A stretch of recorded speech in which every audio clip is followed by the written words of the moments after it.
சுவாமி விவேகானந்தருடைய வாழ்க்கையிலிருந்து ஒரு சில நிகழ்வு பார்ப்போம். பிறருக்காக உழைப்பது நல்லது. தே அலோன் சுவாமி விவேகானந்தர் சொல்கிறார், they alone who live for others. மற்றவர்களுக்காக யார்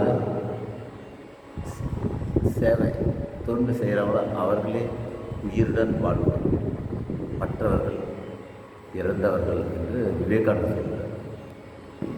உண்மையில் பலன் கருதா வேலை தவத்தை போலவே கடினமானது தான். எனவே பிறர் நலனுக்காகவே பாடுபடுபவர்களுக்கு எதிராக எதையும் சொல்ல உனக்கு உரிமை இல்லை. ஒரே மாதிரியான சமய சாதனைகளை தொடர்ந்து செய்து வரும்போது நாளடைவில் அவை மீது ஒரு குறிப்பிட்ட உறுதியான மனநிலை உண்டாகிறது. எனவே சுயநலம் இல்லாமல் திரும்ப செயல்களை புரியும் போது விருப்பம் இல்லை என்றாலும் கூட படிப்படியாக நம் மனம் அந்த வேலையோடு ஒன்றிவிடுவதை காண்கிறோம்.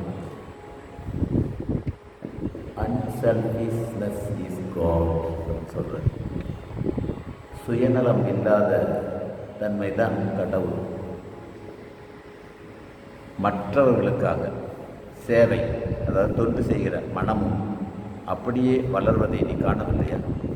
விருப்பம் இல்லை என்றாலும் அது போன்ற வேலைகளை கொஞ்சம் செய்ய வேண்டும்.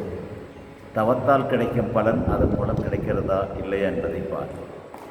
மற்றவர்களுக்காக செய்கின்ற செயல்களின் பலனாக கரடு முரடான மனம் மென்மையாகி மனம் படிப்படியாக மற்றவர்களின் நன்மைக்காக உண்மையாக தியாகம் செய்வதற்கு தயாராக வேண்டும்.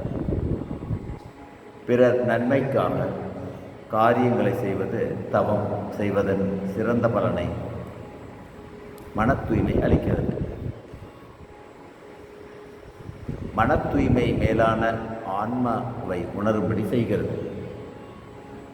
மனம் ஒரு பொருள் மீது உறுதியாக நிலை பெற்றால் அது ஒருமுகப்பட்ட நிலையை அடையும். அதாவது மனத்தின் அலைவுகள் அழியும்.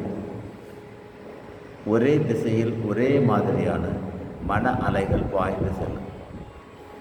பலர் வெறும் புறச்சடங்குகளில் மட்டும் முழுவதுமாக ஈடுபட்டு மனதை ஆன்மாவில் செலுத்த தவறிவிடுகிறார்கள்.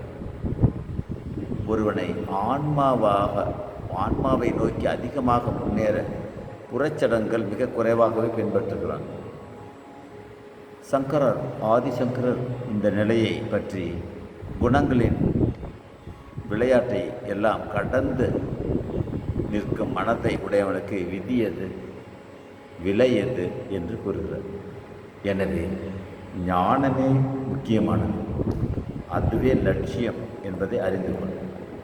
ஆன்ம ஞானம் பெறுவதில் ஊக்கத்தோடும் உறுதியோடும் முழு மனத்தோடும் முயல்வாயாக